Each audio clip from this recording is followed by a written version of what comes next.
ఒక డిస్కషన్ అంతటా కూడా ఉన్నది.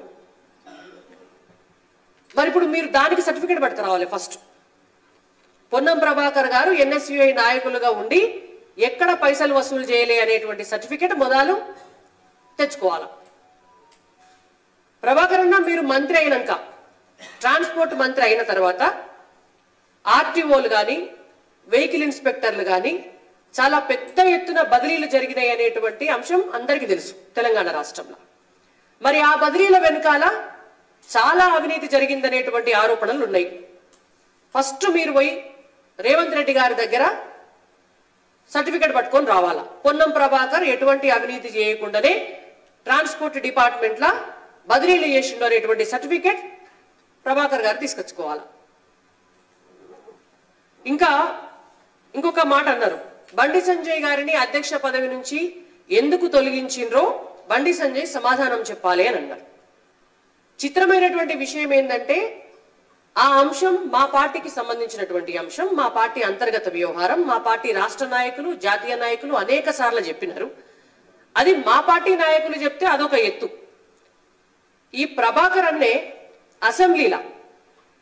అసెంబ్లీ సాక్షిగా కాంగ్రెస్ పార్టీ ఎమ్మెల్యేగా మంత్రిగా బొచ్చెడు సార్లు చెప్పిండు. మరి ప్రభాకర్ అన్న మీరే ఇన్నిసార్లు చెప్పి మళ్ళా మీరే మమ్మల్ని ప్రశ్నిస్తే మరి మేమేం చేయాలా? మేము ఎన్నిసార్లు చెప్పాలా మీకు?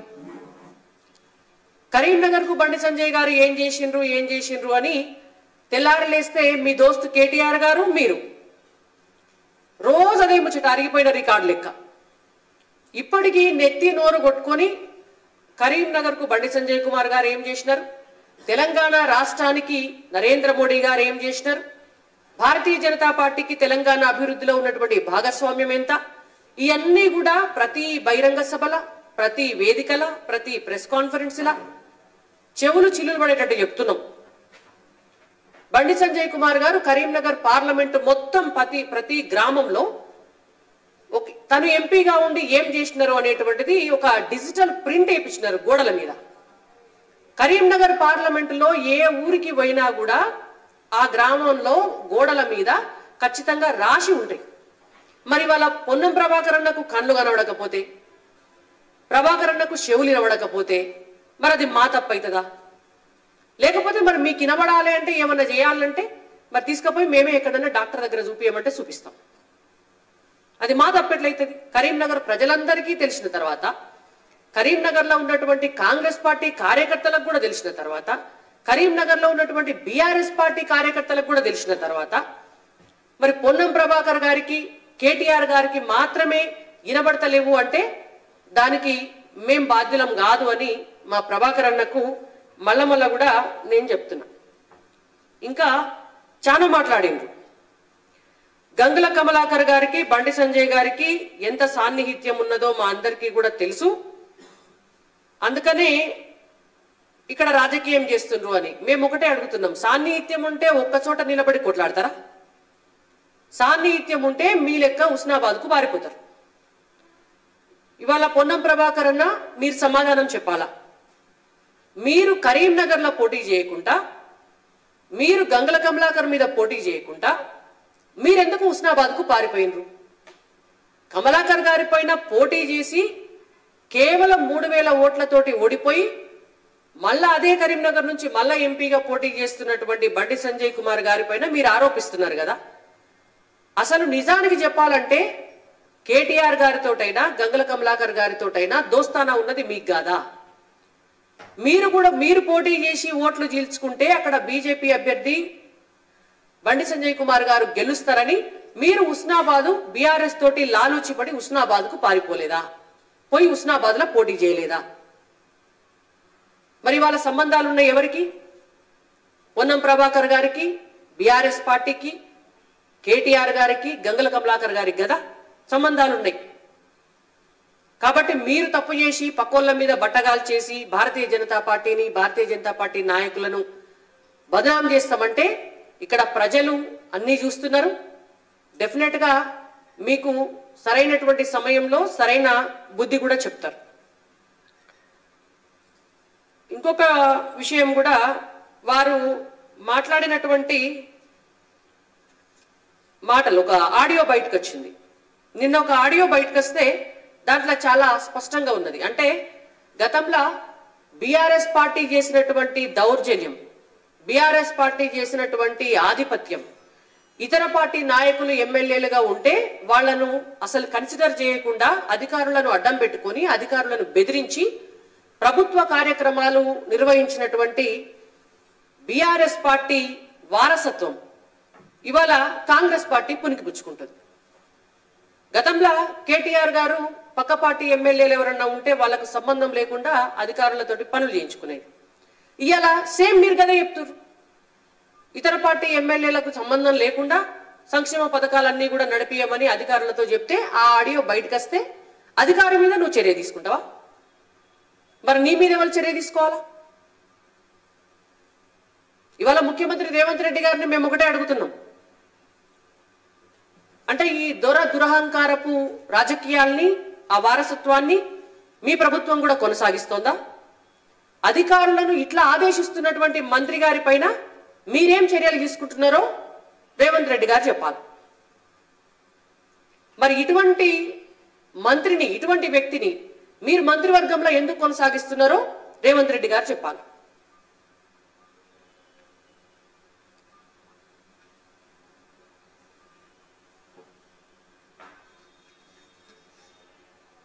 ఇంకొకటి, ఇన్ని మాట్లాడుకుంటా కరీంనగర్ పార్లమెంటుకు ఏమిచ్చినారు అన్నారు కదా. నేను ఇందాకనే చెప్పిన, మీకు చెవులు పడకపోతే దానికి మేమేం చేయలేమని. నేను ప్రభాకర్ గారిని ఒకటే విషయం అడుగుతున్నా. ప్రభాకర్ అన్న, మీరు ప్రాతినిధ్యం వహిస్తున్నటువంటి హుస్నాబాద్లో మీరిచ్చినటువంటి ఎన్నికల హామీ ఏ మహిళ కన్నా 2500 రూపాయలు ఈ ఏడాది దాకా ఇచ్చినారా? చెప్పురి దానికి సమాధానం. మొదలు రైతులకు మీరిచ్చినటువంటి హామీ రైతు బంధు 15,000 అందరు రైతులకు పడ్డాయా? దానికి సమాధానం చెప్పు. కౌలు రైతులకు 15,000 ఇస్తామని చెప్పిండ్రు. అసలు కౌలు రైతుల లిస్ట్ ఏమన్నా తయారు చేసిరా మీరు హుస్నాబాద్ నియోజకవర్గంలో? దానికి సమాధానం చెప్పు. రైతు కూలీలకు 12,000 ఇస్తామని చెప్పిండ్రు, ఇచ్చినారా? దానికి సమాధానం చెప్పు. ఎంతమందికి ఇందిరమ్మ ఇండ్లు ఇచ్చిండ్రు? దానికి సమాధానం చెప్పు. ఇంకొక 10 రోజులైతే మొత్తం వడ్లన్నీ కూడా కళ్ళకి వస్తాయి, 500 రూపాయల బోనస్ ఇస్తామని చెప్పినారు. 500 రూపాయల క్వింటాలకు బోనస్ ఇవ్వకపోతే హుస్నాబాద్ లా మీరు రేపు పొద్దుగాల మీరు తిరగరు, మా బీజేపీ కార్యకర్తలు తిరగనియరు.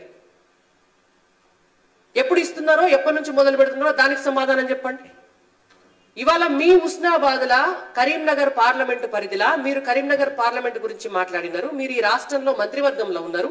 రాష్ట్రంలో జరిగే అన్ని విషయాలకు కూడా మీకు కూడా సంబంధం ఉంటది కాబట్టి మీ ప్రభుత్వాన్ని మేము అడుగుతున్నాం. రైతులకు అకాల వర్షాలు పడి పంట నష్టపోయినరు. మరి ఆ పంట నష్ట పరిహారానికి సంబంధించి ఇప్పటి వరకు ఏమన్నా మీరు చర్యలు తీసుకున్నారా? ఒక్క రైతు కన్నా నష్టపరిహారం గింత ఇస్తామని ఎక్కడన్నా చెప్పినారా? దానికి సమాధానం చెప్పురి మొదలు. అంటే ఇవేమి శాతగావు, ఇవేమి పనిచేసుడు శాత కాదు. ఎంతసేపు ఆరోపణలు చేయాలా? ఎంతసేపు భారతీయ జనతా పార్టీ నాయకులకు పంచాయతీలు పెట్టాలా? భారతీయ జనతా పార్టీలా లేనిపోని మొదలు పెట్టాలా? భారతీయ జనతా పార్టీ మీద అబాండాలు వేయాలి? కరీంనగర్ పార్లమెంటుకు అభ్యర్థి అయినటువంటి బండి సంజయ్ కుమార్ గారిని ఆరోపణలు చేయాలా? మీకేమొస్తుంది ఆరోపణ చేస్తే? బీజేపీ నాయకులను తిడితే మీరు లీడర్ అవుతారా? సంజయ్ అన్నం తిడితే ప్రభాకర్ అన్న మీరు లీడర్ అవుతారా? ప్రజలకు సేవ చేస్తే లీడర్ అవుతారు. మీకు నాయకత్వ లక్షణాలుంటే మీరు లీడర్ అవుతారు. మీరు 6 గ్యారంటీలు అమలు చేస్తే లీడర్ అవుతారు. బండి సంజయ్ గారిని తిడితే, కిషన్ రెడ్డి గారిని తిడితే, కిషన్ రెడ్డి గారికి బండి సంజయ్ గారికి తాకట్లు పెడితే మీరు లీడర్ గారు. ప్రజలందరూ కూడా చూస్తున్నారు కాబట్టి ఇప్పటికైనా మీరు కొద్దిగా మాట అదుపులో పెట్టుకొని జాగ్రత్తగా మాట్లాడి ప్రజాక్షేత్రంలో ప్రజలు మీకు ఇచ్చినటువంటి బాధ్యతను నిర్వర్తించాలని భారతీయ జనతా పార్టీగా మేము హెచ్చరిస్తున్నాం. ఇట్లనే మీరు అవాకులు చెవాకులు పేలితే మేము కూడా అదే పద్ధతిలో సమాధానం చెప్పాల్సి వస్తుందని కూడా మీకు తెలియజేస్తున్నాం. కుమార్ గారు మాట్లాడే ముందు నేను ఒకటి మిత్రులకు గుర్తు చేస్తా. ఇప్పటివరకు బీజేపీ 40 ఏళ్ల చరిత్రలో వెంకయ్య నాయుడు గారు ఫస్ట్ ప్రెసిడెంట్గా ఉంటూనే ప్రెసిడెంట్గా మధ్యలోనే జాతీయ ప్రధాన కార్యదర్శి అయినాడు. ఆ తర్వాత రెండో పర్సన్ బండి సంజయ్ కుమార్ గారే అధ్యక్షుడిగా ఉంటూ జాతీయ ప్రధాన కార్యదర్శి అయ్యాడు. అంటే జాతీయ పార్టీ ఎట్లా గుర్తించిందో కనీసం అవగాహన లేనటువంటి ఒక పనికి మళ్ళీ దద్దమ్మ మంత్రి ఇష్టమైనట్టు మాట్లాడుతుంటాడు. అటు వెంకయ్య నాయుడు స్థాయిలో కూడా పోతున్నారని కనీసం నీకు ఉండాలి, ఆకలి ఉంటే ఏమవుతుందో కూడా నీకు అర్థమై ఉంటుంది. కాబట్టి బండి సంజయ్ కుమార్ గారు ఆల్ ఇండియా జనరల్ సెక్రటరీ అయిన ఏంటంటే ఈజ్ ద సెకండ్ పర్సన్ ఈ రాష్ట్రం నుంచి జాతీయ ప్రధాన అధ్యక్షుడిగా ఉంటూ ఆ టర్మ్లోనే జాతీయ ప్రధాన కార్యదర్శి రెండో నాయకుడు వెంకయ్య నాయుడు గారి తర్వాత. ఇంక అంతకంటే నేను మీకు ఎక్స్ప్లెయిన్ చేసిన అవసరం లేదు. కుమార్ గారిని మాట్లాడవచ్చు.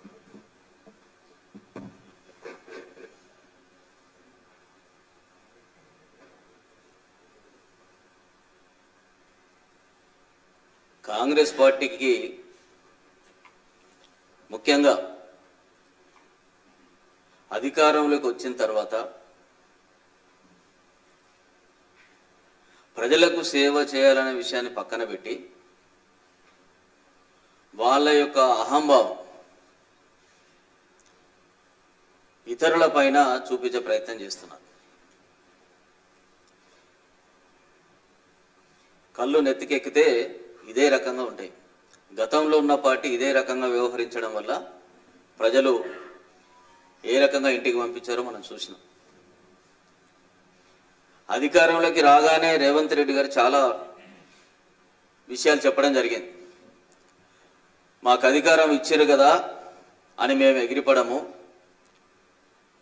మేము ప్రజలకు ఇచ్చిన హామీలను అమలు చేయడం కోసము ముఖ్యంగా సంక్షేమం పైన దృష్టి పెడతాం తప్ప రాజకీయాలపైన మేము పెద్దగా ఆసక్తి చూపము, అవసరమైతే ప్రతిపక్షాల నుంచి కూడా సలహాలు తీసుకుంటామని చెప్పినారు. నాకు తెలిసి 100 రోజులు అయిన తర్వాత ఇటువంటి కార్యక్రమం ఎక్కడ కూడా జరగలేదు. పైగా ఆయా పార్టీలో ఉన్న నేతల మీద దాడి చేయించడము, మాటల యుద్ధం చేయించడం అనేది ఎక్కువైపోయింది. ముఖ్యంగా పొన్నం ప్రభాకర్ గారు వారు ప్రెస్ మీట్ పెట్టినప్పుడు ఆయన ఆహభావాలు చూడొచ్చు. మనం ఏ రకంగా మాట్లాడతారో, అధికారులు ఉన్నప్పుడు అధికారులను కూడా ఏ రకంగా చీవట్లు పెడుతున్నాడో ఇదంతా చూస్తే అధికారం 10 ఏళ్ళు కోల్పోయిన తర్వాత అధికారం వచ్చిన తర్వాత ఆగలేని నాయకులంతా కూడా వాళ్ళ యొక్క అధికార దర్పరాన్ని ఏదో రకంగా వ్యక్తపరిచే ప్రయత్నం చేస్తున్నారు.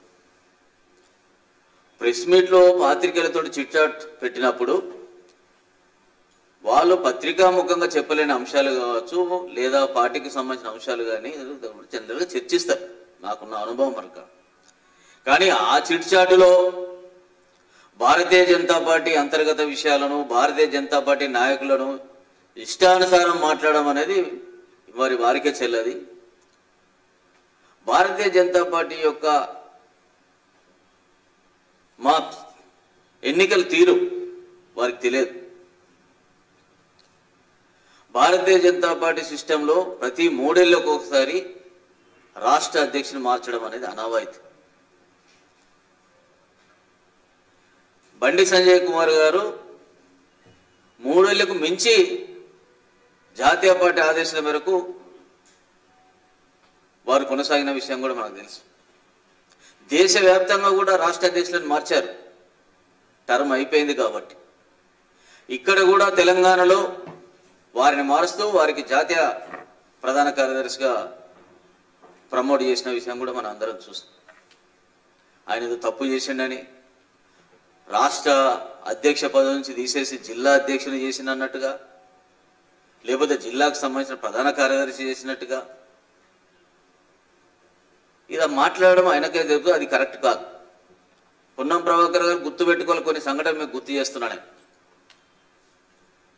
రాష్ట్ర వ్యాప్తంగా చర్చనీయాంశమైనటువంటి నేరేళ్ల ఘటనను ఒకసారి గుర్తు తెచ్చుకోండి. మీరు దళితులందరినీ కూడా లారీ టైర్ల కింద తొక్కించి చంపిన సందర్భంలో దళితులకు అండగా నిలిచిన వ్యక్తి జిల్లా నుంచి బండి సంజయ్ కుమార్ ఒక్కడే. భారతీయ జనతా పార్టీ నాయకత్వమే అండగా నిలబడ్డది. ఢిల్లీలో ఉన్నటువంటి ఎస్సీ కమిషన్ పిలిపించి ఎంక్వైరీ పెట్టించి అక్కడ ఉన్న ఎస్పీని ట్రాన్స్ఫర్ చేయించడమే కాకుండా బాధితులకు న్యాయం చేసిన కోసం అండగా నిలబడిన వ్యక్తి బండి సంజయ్ కుమార్. అప్పుడు మీరు ఎక్కడున్నారు? మీరు వాళ్ళకి అండగా నిలబడాల్సిన పోయి అక్కడ మెడికల్ కాలేజ్ కావాలని చెప్పని ధర్నా చేసినారు. అంటే ఇష్యూ డైవర్ట్ కావడం కోసం. ఇసుకకు సంబంధించిన వ్యాపారంలో మీకు కూడా భాగస్వామ్యం ఉన్నదని ఆనాడు ప్రజలందరూ కూడా బాటంగా రాసినారు, పత్రికలు కూడా రాసినాయి. ఆనాడు ఉన్నటువంటి కేటీఆర్ గారికి మీకున్న సంబంధాలు కూడా ఆనాడు పత్రికలు రాసినాయి. ప్రజలందరూ కూడా చెప్పారు. అందువల్లనే మీరు నేరేళ్ల ఘటనలో కనీసం మీరు స్పందన లేదు. అది ఇంకా ప్రజలు మర్చిపోలేదు. ఎవరి బంధాలు ఏంటియో కరీంనగర్కి సంబంధించిన ప్రజలందరూ కూడా తెలుసు. కడుపు చించుకుంటే కాళ్ళ మీద పడుతుంది అన్నట్టుగా మీరు ఏది మాట్లాడినా కూడా అవి మీకే రివర్స్ అవుతాయి అన్న విషయాన్ని ఒకసారి గుర్తు తెచ్చుకోవాలి. ఎస్, ప్రజలు మీకు అధికారం ఇచ్చినారు, పరిపాలించాడు. మేము అది కూడా అంటున్నాం, భారతీయ జనతా పార్టీ భిక్షనే ఇప్పుడు అధికారంలో మీ కాంగ్రెస్ పార్టీకి అధికారం రావడానికి. భారతీయ జనతా పార్టీ నాయకులందరూ గట్టి బీఆర్ఎస్ పార్టీ ప్రజా వ్యతిరేక విధానాల పట్ల పోరాటాలు చేశారు. గల్లీ నుంచి మొత్తం పల్లె పల్లె తిరిగిన సందర్భంలో ప్రజలందరూ కూడా చేసిన సందర్భంలో మరి మీరు దాన్ని ముందుకు నిలబడి మీరు చేస్తే ప్రజలు సరే అని చెప్పి ఒక అవకాశం ఇచ్చినారు.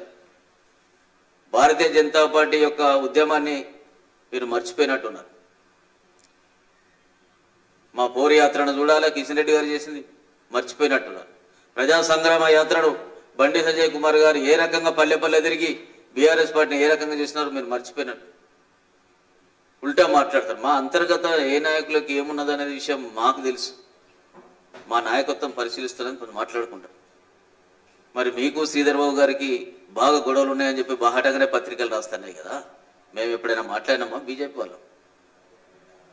శ్రీధర్ బాబు గారికి మీకు బాగా వ్యతిరేకంగా ఉన్నది అని చెప్పని పత్రికలే రాస్తున్నాయి. మేము భారతీయ జనతా పార్టీ నాయకులమే ఎన్నడేం మాట్లాడలేదు. నామినేటెడ్ పోస్టుల మీద మీకే గొడవలు అవుతున్నాయని రాస్తున్నాం. కరీంనగర్ పార్లమెంట్ అభ్యర్థి మీద మీకే గొడవలు అని రాస్తున్నారు. ఎవరు బీజేపీలు రాయాలి చెప్పలేదు. పత్రికా సమాజం మీలాగా మేము చిట్చాట్ చెప్పి ఎక్కడ మాట్లాడలేదు. కనీసమైన సీనియర్ నాయకుడు మీరు. మిమ్మల్ని మేము నాయకత్వాన్ని మీ యొక్క దాన్ని ఎవరేం తప్పుపట్టట్లేదు. కానీ మీరు ఎవరైతే బండి సంజయ్ మీద ఉన్నట్టు అక్కస్తోటి ఆరోపణలు చేస్తున్నారో దాన్ని మేము ప్రశ్నిస్తున్నాం. మీకు అక్కడ పోటీ చేయడానికి అభ్యర్థి దొరకలేడు కరీంనగర్లో. ఒకరైతే చేతులు ఎత్తేసారు ఇక్కడ గెలవడం కష్టం అని చెప్పని, ఒక అభ్యర్థి, ఒక పార్టీ అభ్యర్థి. కరీంనగర్ పార్లమెంట్లో మీరు చిన్న చిన్న ఆరోపణ చేసి ఆయన విజయాన్ని, బండి సంజయ్ కుమార్ గారి విజయాన్ని మీరు ఆపుదామని అనుకుంటే అది మీ కళ మాత్రమే. భారతీయ జనతా పార్టీ నరేంద్ర మోడీ గారి నాయకత్వంలో అత్యధికమైన పార్లమెంటు స్థానాలను తెలంగాణ ప్రజలు ఇవ్వబోతున్నారు. మీరు ఒకే టేబుల్ మీద కూర్చుంటారు ప్రెస్ మీట్లలో. ఒక ఆయన రేవంత్ రెడ్డి గారు సమర్థిస్తారు, ఇంకో ఆయన రేవంత్ రెడ్డిని. అది మీకు మీ ప్రజాస్వామ్యం మీ పార్టీలో. మా దాంట్లో అలా ఉండదు. భారతీయ జనతా పార్టీ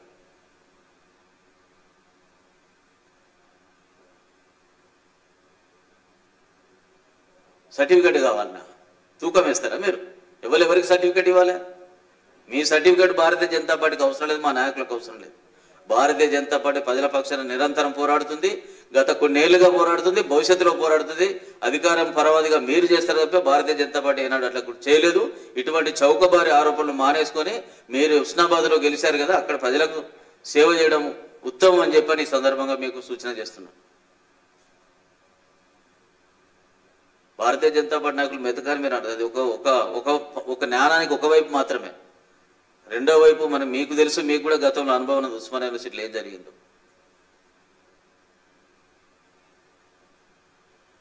కాబట్టి ఆరోపణలు మానేయండి. మీ యొక్క సేవను మీ యొక్క మంత్రిగా ఇంకా పేరు తెచ్చుకోవడం తప్ప భారతీయ జనతా పార్టీ విషయంలో ముఖ్యంగా బండి సంజయ్ కుమార్ గారి, కిషన్ రెడ్డి గారి విషయంలో కానీ ఏమైనా మాట్లాడితే ఊరుకోమని చెప్పి సందర్భంగా మాట్లాడుతూ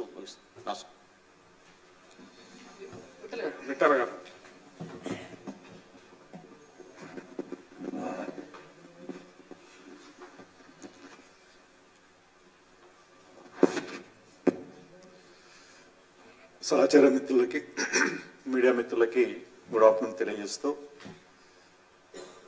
పొన్నం ప్రభాకర్ గారు ఉద్యమ కాలంలో తను చేసిన ఉద్యమానికి మేము గౌరవిస్తాం ఇప్పటికీ.